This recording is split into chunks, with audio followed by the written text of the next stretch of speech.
Contrary to Leonard, I need the stage. Okay, now I'm going to practice my second word in Dutch. Goedemiddag. So, all right, welcome. How many of you are teachers or lecturers? Just a few. How many are from the business community? Okay, and what are the rest of you? All right. So, this afternoon, what I'm going to talk about is the entrepreneurship and innovation culture in Silicon Valley, and just some of the things that make Silicon Valley the way it is. One important thing to note is there's a lot of places that want to be like Silicon Valley, which they shouldn't be. What you want to be is as successful as Silicon Valley, but you don't want to be Silicon Valley totally, because you all have your own qualities, your own culture, your own characteristics. So in listening to today's presentation is more about, this is what makes Silicon Valley work, here are some characteristics. And then you can go back and apply what makes sense to the Netherlands, or to Leeuwarden, or Stenden, or NHL, for whatever makes sense, okay? So there's a guy named Jim Collins. He's a very famous author. He wrote Built to Last, Good to Great, a whole bunch of other books. What really struck me in one of his books was called, I think it was in Built to Last, where he said, for companies that are built to last, they have a certain number of core qualities that always stays the same. And then there's some other elements which change with the time, which are flexible. And that is what helps a company last for a long time, like GE. So as you listen to this and about some of the characteristics, try and differentiate between what are your core values that you want to keep the same, when what are some of the other ones that you can be flexible and innovate with, especially with different changes in the times and changes in the economy. Okay. So I'm going to do two things. I'm going to give a presentation on culture, and then for those of you who are interested, there's a second presentation on innovative business models. What is the time schedule that you guys have? Is it to end by 3? How many have to leave by 3? 1? 1. How many people can leave by 4? 6. Well, if you stay till 6, Klaus is going to make sure there's lots of beer. And bitterballs. Okay, so about entrepreneurship and innovation culture. One quick thing is, I am on the board of this organization called the MIT Stanford Venture Lab. It's a nonprofit, 100% volunteer-run organization. And what our goal is to connect, to promote the growth and success of ventures by connecting ideas, technology, and people. We are sponsored by MIT and Stanford, which is really exciting, the only organization to be sponsored by those two schools. And our core activity is to identify the most successful entrepreneurs, the hottest trends, and showcase them once a month at an event. And usually our events are about 500 people a month. What's exciting about our whole V-Lab is, once again, it's 100% volunteer run. So putting on this event, running the organization, finding the speakers is all done with volunteers. And that's just a thought for you guys as something you might want to do in Leeuwarden. So, and the key thing is that when you do have volunteers, they get rewarded in some way. our volunteers get rewarded with lots of opportunities, exposure to meet people. And then we also, each of them that has a real role in the organization has a title, like the marketing chair, the operations chair. So that is one way to really get a vibrant volunteer community for a sustaining organization. Okay, so moving on, a little bit about myself. I was born in Taiwan, and actually English is my third language, and maybe I can make Dutch my fifth language, but I think that's going to be a challenge. And I'm an engineer by background. Okay, this morning, out of the whole audience, I was very surprised there was only one engineer. Okay, usually the audience is at least 2/3. Any engineers this afternoon? Software engineer? Well, okay, you count yourself if you studied engineering, that counts. Okay, a few. And then I started my career working for large companies, corporate companies. I worked for Exxon, I worked for Quaker Oats, which was bought by Pepsi, and then AT&T. While I was at AT&T, I was a salesperson. All my customers were startups, and I caught the startup bug. And I quit, and I joined a startup. I didn't have a phone, I didn't have a chair, and I had to take the garbage out. But I loved it. I love working in a company where we could come up with ideas, build them, make them happen, take them to market.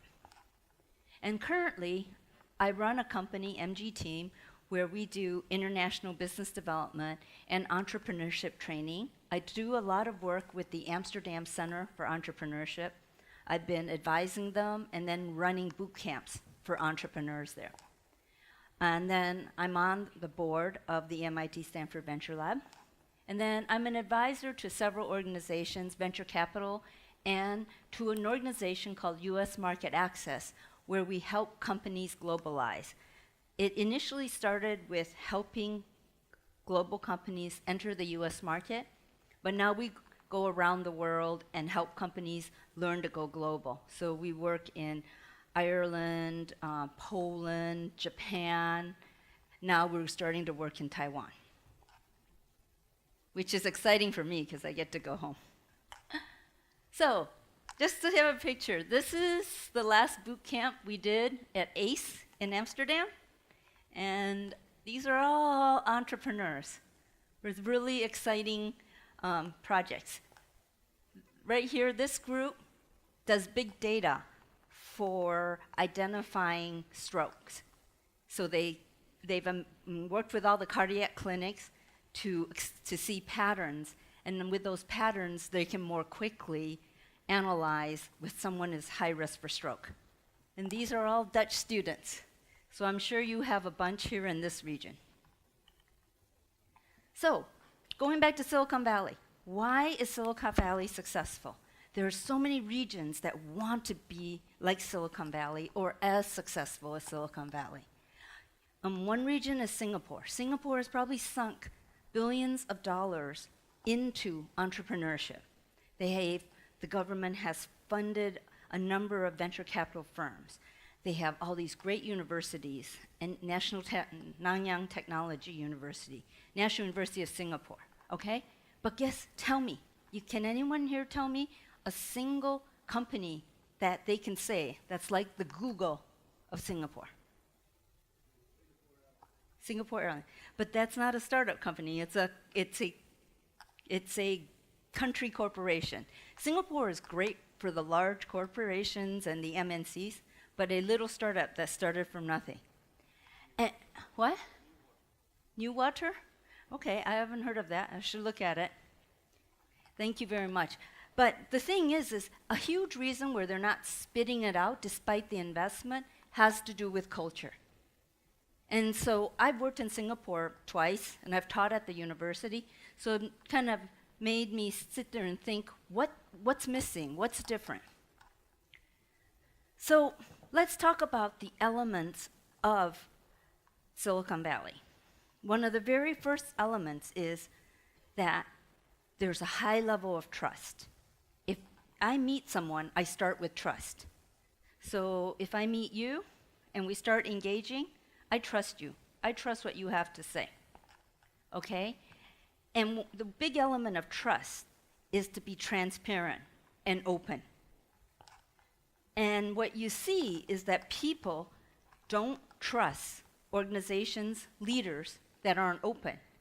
So Google, every Friday, has a company-wide event. Everyone gets to come, and they can ask any question. So people know what's going on.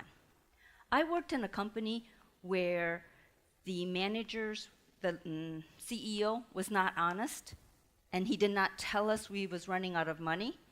And when he ran out of money, he said, well, I don't have enough money. I can't pay you for the next 2 months. But can you just stay for free?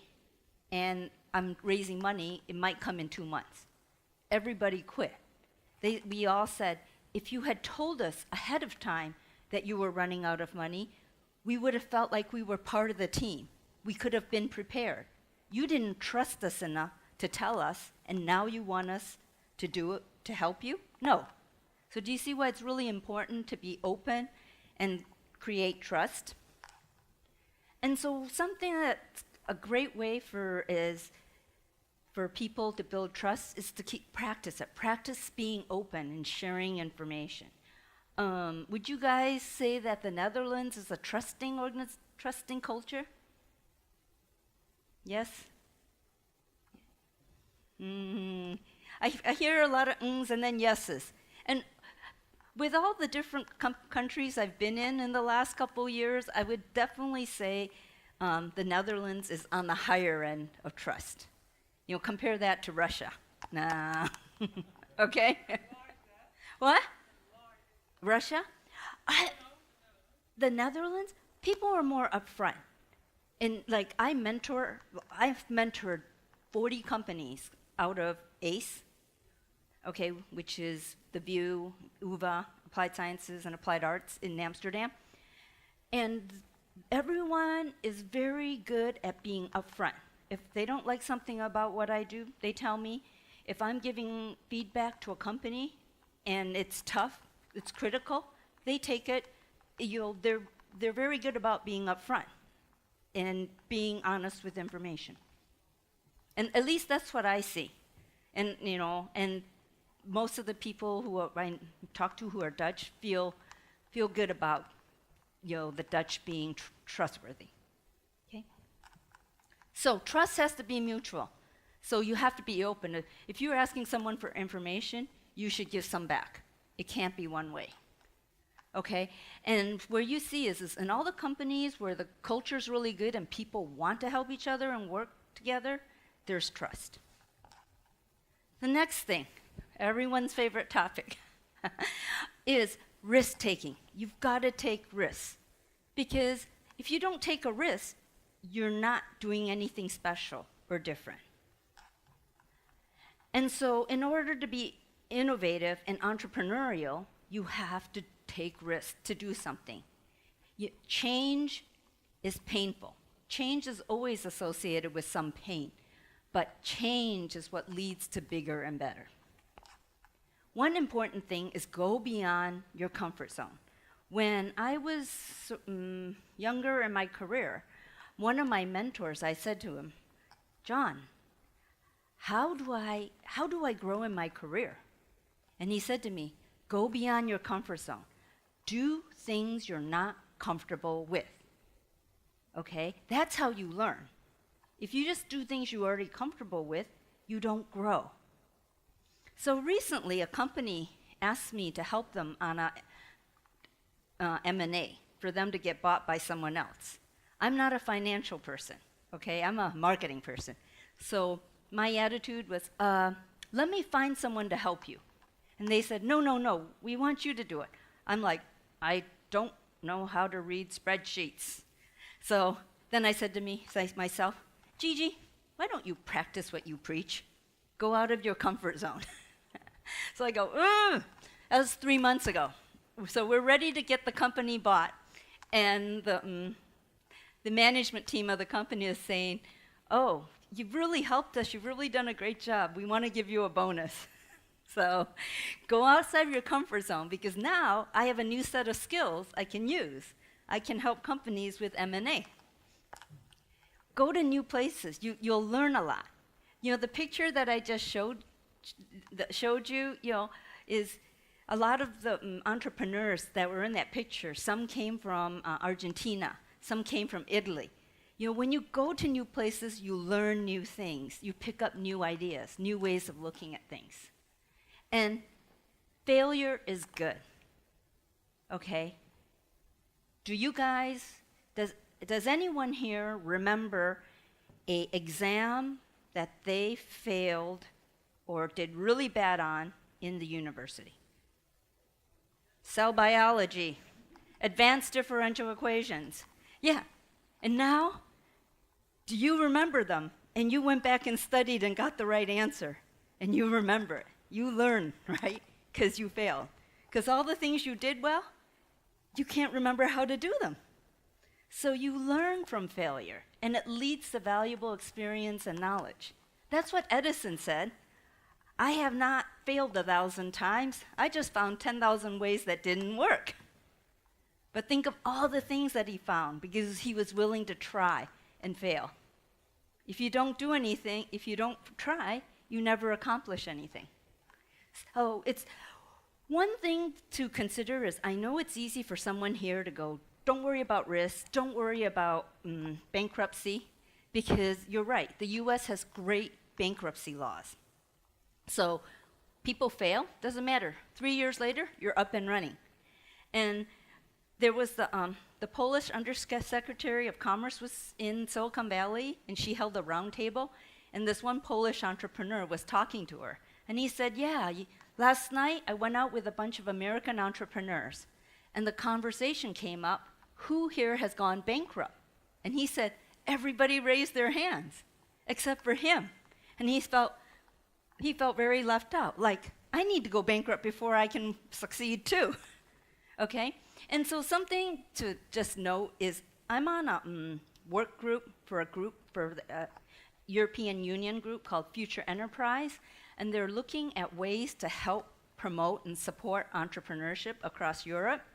And one of the things we have brought up to them is the financial issues here, that it's harder to go bankrupt in Europe. And that's something that they're looking at.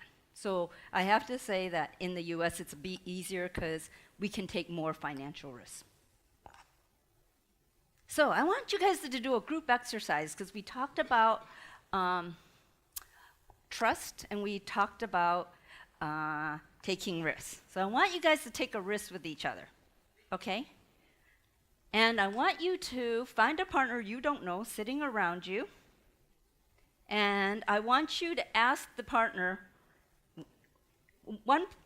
these 2 questions, okay? Do it in 5 minutes. Stand up, ask each other, find someone you don't know, and ask these 2 questions. You're practicing being open.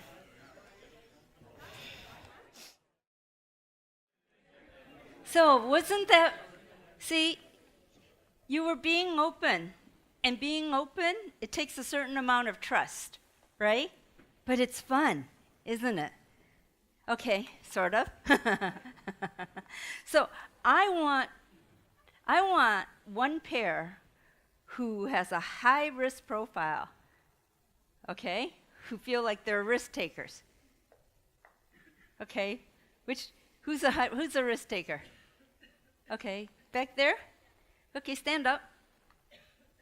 Who's your partner? My partner is this gentleman right here. Okay, come and take the microphone. And, okay.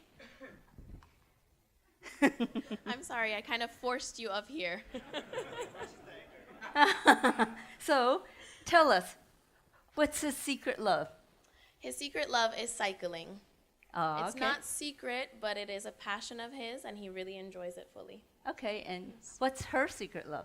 Sports as well, and track running. Okay, you got your easy question over. Now, what was her biggest failure, or one of the failures? She failed her driver's test. What? She failed her driver's test. She and- failed your driver's test? Yeah, and she left it. She didn't do it again. So do you drive?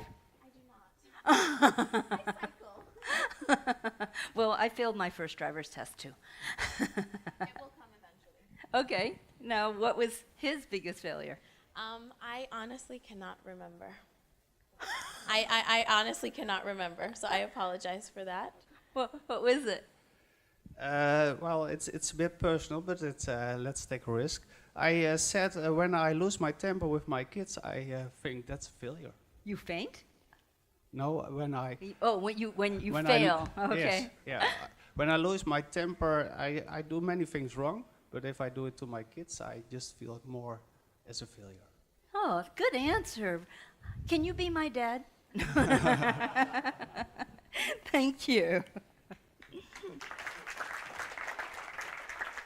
See, when you're open, it creates an element of trust. And this exercise that you just did, have you ever heard of Frog Design? Frog is actually the design firm that designed a lot of Apple's products. It was Steve Jobs' favorite. So they actually designed this exercise for me for a conference in France. Because okay, hope I'm not making fun, no French in the crowd. But the French are a little bit more uptight, right? And actually, they're a little bit less trusting. So Frog designed this exercise for a conference in France to get people to be open and trust each other. So, moving on. So a big element of Silicon Valley is collaboration, especially through networking. People, even if they're competitors, will often talk to each other and share ideas. Like, for example, when I was in the mobile world, the guy that was at Sprint, one of the carriers, who was the product manager for games, was very good friends with the guy who was product manager of games at AT&T. They used to hang out together. Because if the games could work across operator networks, both of them would succeed, because more people would play the games. So in high tech, what happens is it's really about getting people to adopt something and not fighting for market share. And so it's super important to collaborate.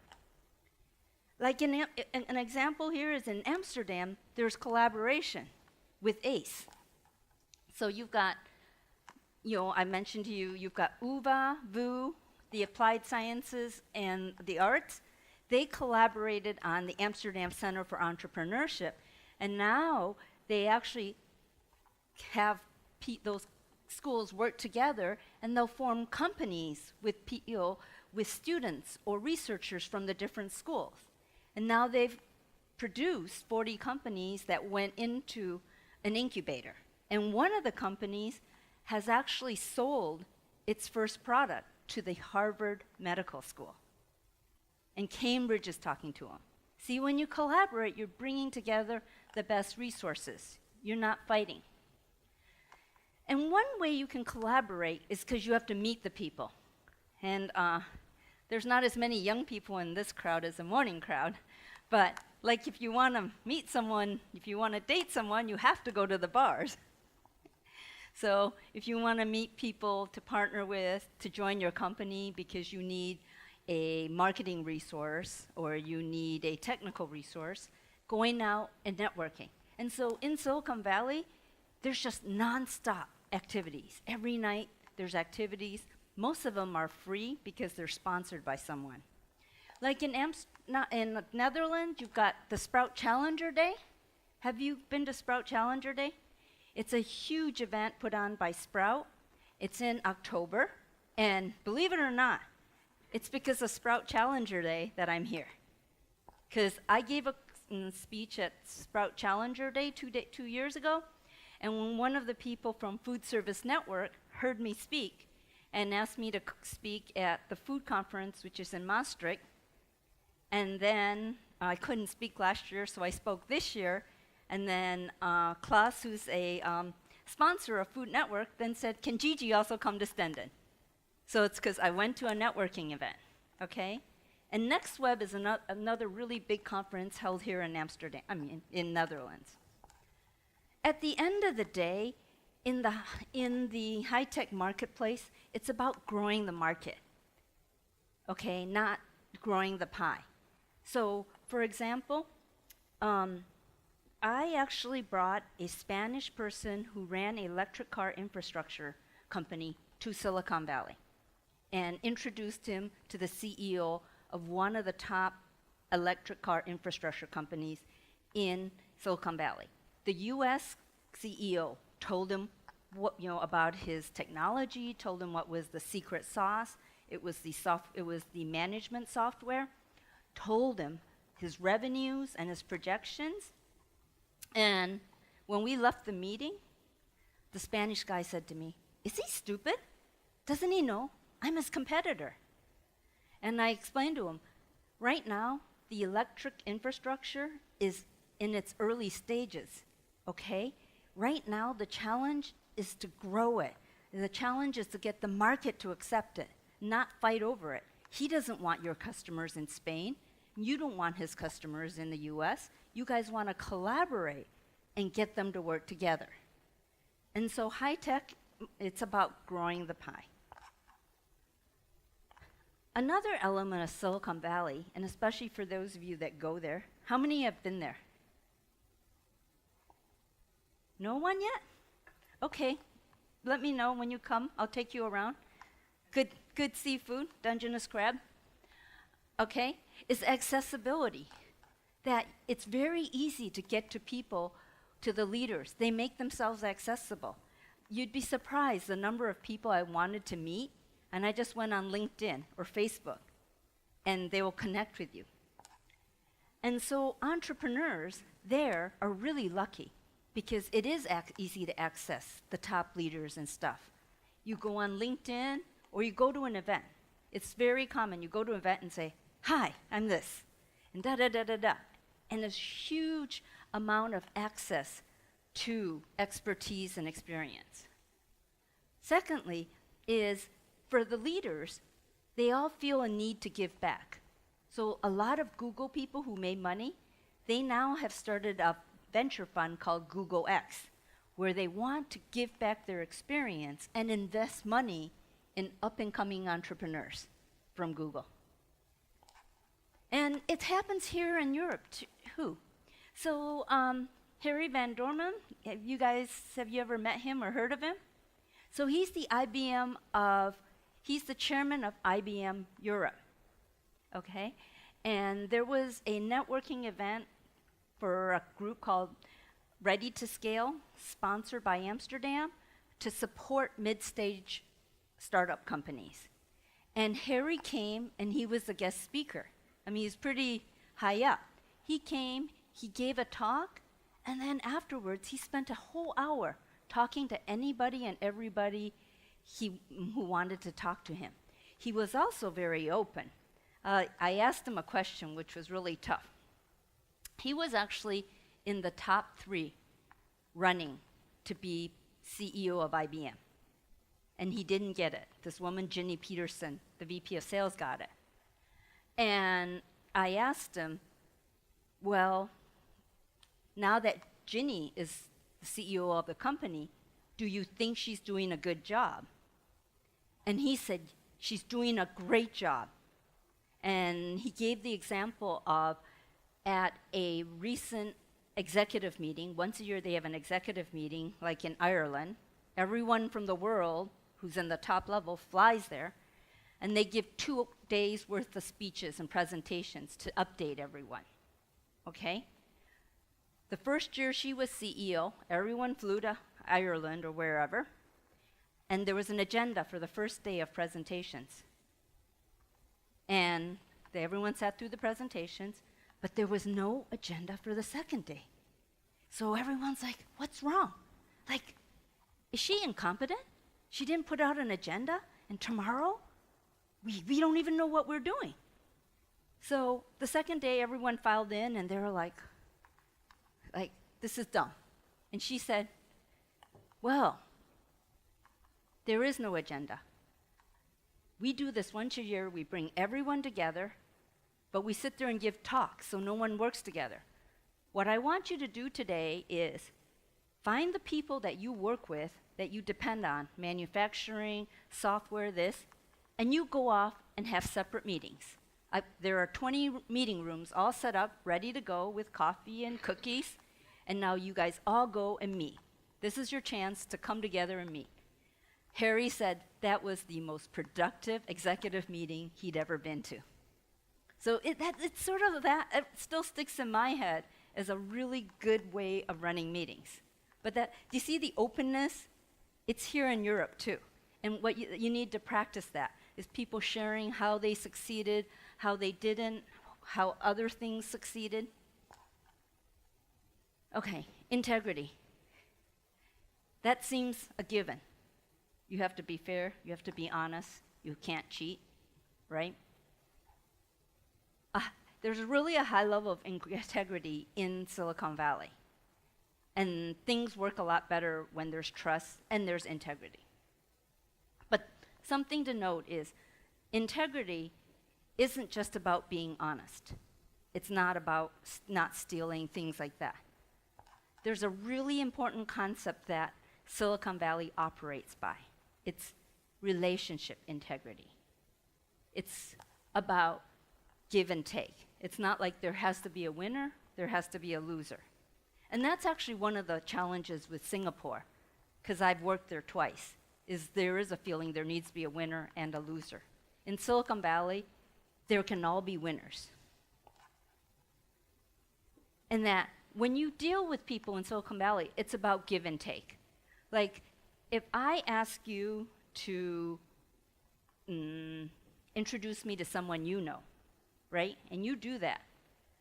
6 months from now, if you ask me to introduce you to someone I know, I have to do it.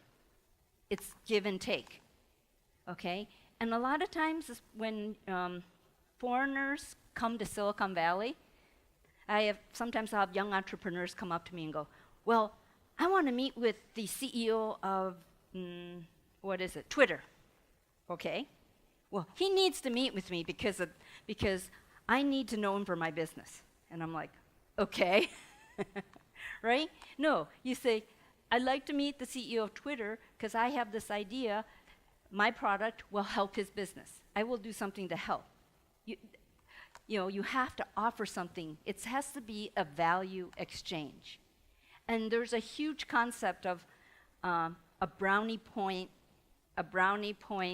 system, okay? That's a very Americanism. So, Girl Scouts. You have Girl Scouts in Netherlands, right? No? Yes? Okay. So the youngest level of Girl Scouts is called brownies, okay? And when brownies do good things, they get these positive points, and they trade these points back and forth. And so Silicon Valley, you do favors for other people and this and that, and we all keep this big brownie point bank, and we use our brownie point bank. And a really good example of a company that succeeds because of this sort of relationship integrity is Groupon. Andrew Mason, who I've met, he really cares about everyone in his ecosystem winning. He cares that his employees are winning. He cares that the consumers who buy a Groupon are winning. He cares that the merchant who gives a Groupon is winning. He cares about his shareholders, everyone. And if you make sure that everyone wins, everyone wants to help you succeed. Because if I get something out of you succeeding, I'm going to help you. So if you can make sure that everyone is winning within the ecosystem, within every entity that's within your company, they'll all want to work together. So relationship integrity is really all about making sure that everyone benefits. And then constructive feedback. And this is an area where the Dutch are really, really good. At least the ones I see, okay? It's really critical for people to listen and listen to feedback and gather input, okay? And I've worked with a lot of young entrepreneurs through VLab. We have an event called Young Entrepreneurs every year where all the entrepreneurs are under 30. And I've seen the ones come through and the ones that succeed. And what I see is the ones who are young and always are super succeeders, like the founder of AdMob, which is mobile advertising, that was sold to Google for 800 million. Omar, quiet, really good listener. So most the successful ones listen. And listening isn't just mean hearing. Listening means you hear and you process. So one way that you can tell that someone is not listening is when you're giving them feedback, they immediately respond to you. What that means is they're hearing it, they're immediately jumping back with an answer. They haven't taken the time to process what you're telling them. So we run some exercises facilitating which when entrepreneurs are given feedback, but they're not allowed to say anything because they have to process it first. Because you don't get the full meaning if you don't take time to listen to it. If you're immediately responding, you haven't totally processed the value. And and if you get defensive, then people don't want to help you because they think, oh, they don't want to listen. I'm not going to help them anymore. So it's super important. And all the companies that I've worked with in the Netherlands, 99% of them are really good at listening and processing it. One last thing is there is, in Silicon Valley and anywhere else, negative criticism. People who like to criticize just to make themselves feel good when they belittle other people. You see that in companies. Make sure you identify the difference between negative and constructive. Especially for those of you who are leaders, identify this. Because even though the person who produces negative criticism is productive, it's a negative because they make other people less productive. How many have seen that in their work lives? Just a few? Okay, this is the huge thing about the success of Silicon Valley is empowerment. And how many of you would say you guys are leaders or teachers or a senior position? Pretty much everyone, okay? Yeah. So this is empowerment is to like unbelievable heights in Silicon Valley. Is empowering everyone on the team so that they can offer the most. If you just tell someone to do some tasks and don't leverage their ability to think, you're leaving a lot of human capital to waste. This is one of the comments that was recently out. Is innovation from the top down is orderly? So you go, the prime minister or whatever says, we're going to be innovative. And then everyone's like, what does that mean? Right? Innovation is the most productive is when it comes from the bottom. When someone who's there, who sees the need, the problem, and knows how to address it. And one important thing is leaders should understand their limitations. Just because you're the CEO, just because you're the general manager, doesn't mean all the best ideas come from you. You see this in the companies that have really succeeded in Silicon Valley is most of the ideas didn't come from the CEO. The younger junior people have a lot of value. I see this all the time with my kids. So like an example, Google. Larry and Sergey invented the search. Does the search make money? Zero. The search doesn't make money. What made money is Google AdWords. 80% of Google's bazillion dollars comes from AdWords. This was invented by one of the engineers who said, wouldn't it be cool if we did this?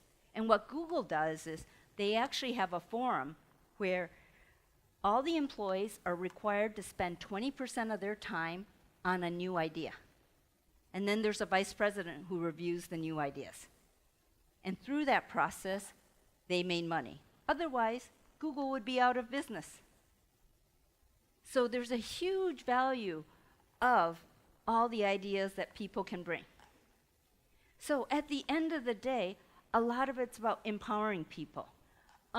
Leaders provide inspiration and direction, not orders. And they have to provide guidance of where to go and also address emergencies. One of the things is, any professors here, lecturers? Yeah, okay.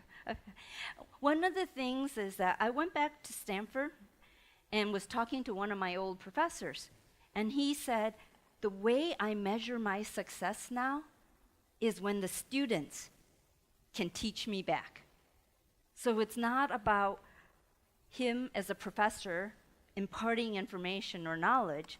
Him as being a professor is facilitating the student's ability to learn and to learn even more than he knows, and then to come and teach it back to him, which is a very exciting concept because the world's really big out there, and we have a lot of international students here at Stenden. There's so much they can teach back into the university. And then share the wealth. There's a huge amount of sharing in Silicon Valley. Equitable pay, travel guidelines. Everyone across Cisco travels economy, even the CEO. And if the CEO wants to go first class, he buys his own first class ticket. But he actually owns his own private plane, which he pays for his gas. Stock options. You get stock options. If someone helps you, you give stock options. Like there's a company, a startup company, which I mentioned this morning, Runa.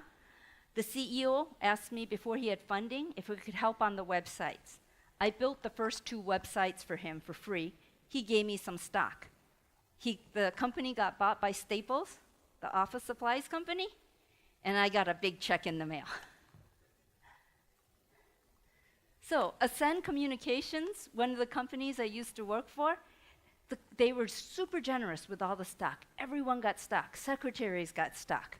And you know what? There was a huge amount, because we were part of the success. If someone asked me to do something, I'd stay late and do it. If I asked someone else to do something, they would do it. The company got bought by Lucent for $21 billion, and one of the secretaries who lives in my town totally renovated her house because she had $1 million too. So it's really important to share the wealth. I mean, and question for you, in the Netherlands, is it common to share stock with your employees? Yes, no? Okay. It does work. If the employees own a part of the company, then they feel like if they make the company successful, that they get to own it. So, my last comment about culture is jealousy. In traveling around Europe and Asia, but especially Southern Europe, Italy and Spain, people said to me, Gigi, you don't understand. Jealousy is what's going to kill us. Jealousy when someone succeeds here, other people don't want to help them, other people want to pull them down. And so anytime someone starts to do better, people pull them down. Is that the case in the Netherlands? Yes? Yeah, because I think from what I understand, the Netherlands has a huge desire to keep everyone within the center. Okay? But then how do you have super big successes when everyone stays here? How do you make billion-dollar companies that then help pay for new universities? So you kind of have to let go of that, okay? So jealousy, it made me think that Silicon Valley, there isn't very much jealousy. When you hear someone doing well, you get all excited. Because when I hear someone does well, I go, oh, good, now I can get a job from them. Or, oh, good, they can invest in my company. So the attitude is very positive. And it's really much more constructive.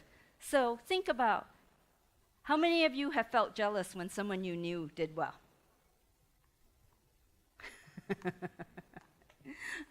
Okay? Well, harness that. Because I'm Chinese, Taiwanese, okay? And my dad was always very jealous when his friends did well.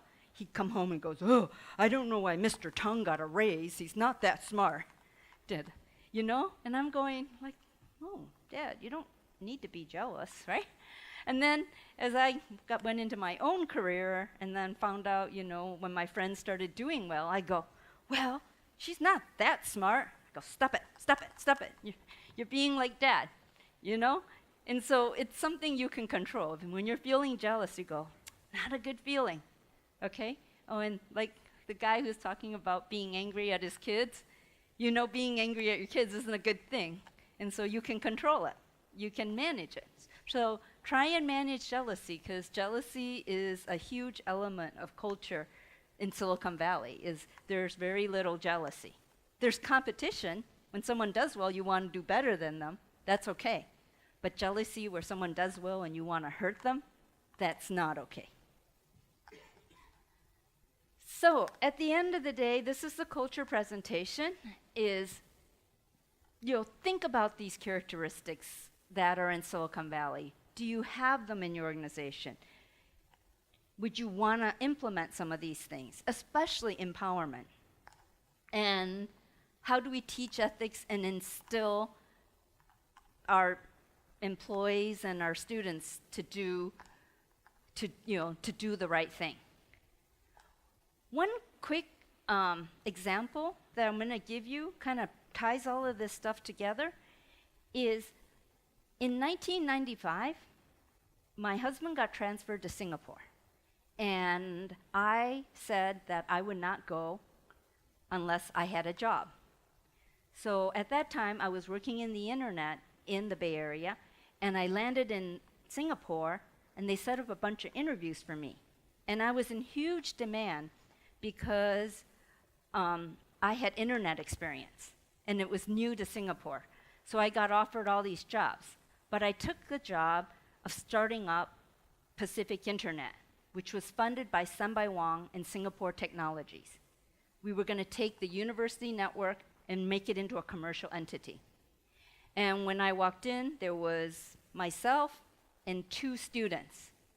The rest of the people who ran the network stayed with the university. So we hired more people into the company, and immediately a whole bunch of people said, we need to go kill Singtel. We need to focus on stealing Singtel's customers. Well, given that the country had 3 million people and only 10,000 were on the internet, why should we focus on stealing 10,000? Especially the ones that are going to come to us are going to be the ones who are the most difficult, the complainers, right? And then a second thing is I was very controlling. You know, I wanted everything to be perfect. So my whole staff had to report to me and get my approval before they could do anything. But there was too much to do when you start a company. Well, I was so busy, I finally called my mom. Mom, I need your help. And she flew from the US to come and watch my 3-year-old. Okay? I didn't have time. So finally, in working on some partnerships, my staff did not get my approval, and they signed an agreement with Compaq Computers. And when I found out, I was livid. I was mad at this woman. How could you do that? You didn't get my approval. Guess what happened?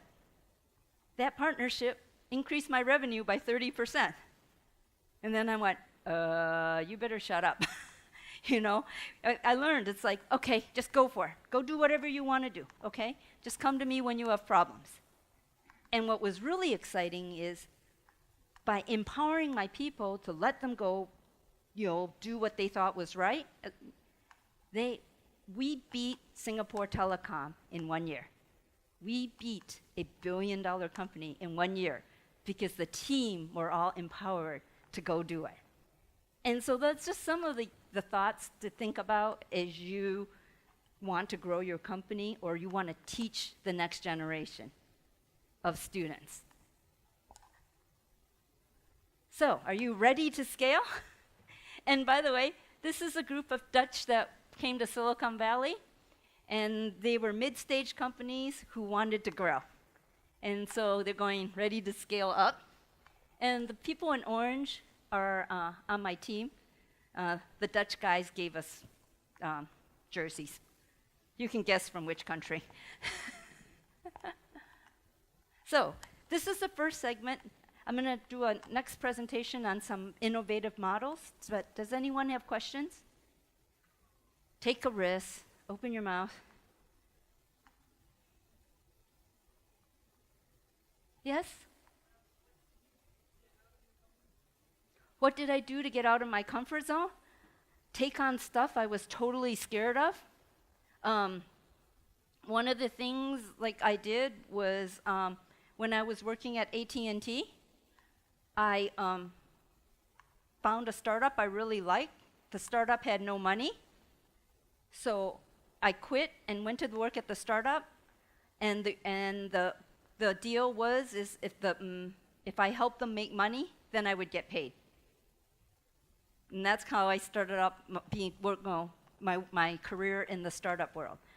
Another comfort zone was the example I just gave earlier. Is this company asked me to handle their merger to their investment by a private equity, and I didn't know. I don't know much about that area, but I just dived in. I called all my friends, my VC friends, my investment banker friends. Okay, read this. How do I read this financial spreadsheet? Okay, what does it mean? And I kept doing it, and I learned, and now I've helped them move forward, and they're going to get bought for $150 million. It's really exciting. But I was scared. The first month I was totally, I don't know what the hell I'm doing. Oh shit, but here goes. So just keep trying new things, get new opportunities. And if something's interesting to you, dive in. Because what's happening in today's world is when I graduated from business, okay, I was an engineer at Exxon, then at Quaker. I went to business school. When I graduated, I wanted to go into sales and marketing. And I've been an engineer. I design furnaces. I designed the packaging that goes on your Ghirardelli chocolates, okay? And then I went to sales. The first month, I didn't know what I was doing. I came home and I said to my husband, I'm going to be fired. All these other salespeople have worked for Pacific Bell for 20 years. They know all the products. I don't. I'm going to be fired. And then I studied and I studied and I tried.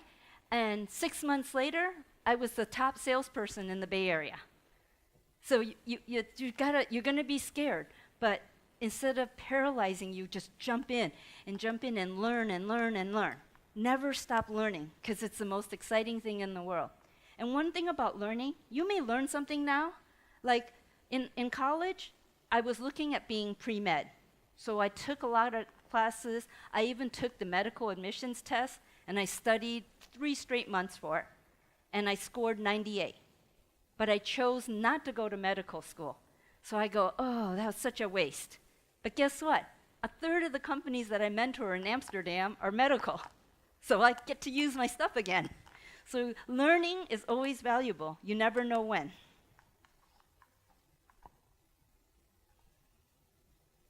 No more questions? Well, you can have Silicon Valley type regions for sure, but you don't want to create exact copies, because then you're just copying. You're not using your own innovation and your own culture. Like, one thing about Europe is Europe has much better time and attention to detail. Like, US, very quick. Everything's quick, sloppy. You know what I mean? The things in the US aren't built to last, because it's like plastic stuff, throw it away. The stuff that, Europe has a much more history of really being artisans and building stuff. Maintain that. That's a competitive edge that you can have over American companies. So what I'm saying isn't that you shouldn't try and be like Silicon Valley. Take the good things about Silicon Valley and implement them, and take the good things about Europe, about the Netherlands, and implement them. Or Poland can implement what's good and create your own. One area that's pretty successful is the south of Sweden, Malmö and Lund area. They have a lot of the openness, the trust, this and that, but they've also created their own value by drawing upon IP from Telia and IP from Lund University, and they've sold like Polar Rose to Apple. They sold another company called Mash Mobile to M-Blocks in the UK. So they're kind of like a successful entrepreneurial region. And you should be a successful entrepreneurial region, but you shouldn't try to be exactly like Silicon Valley, because it won't be you and it won't be successful.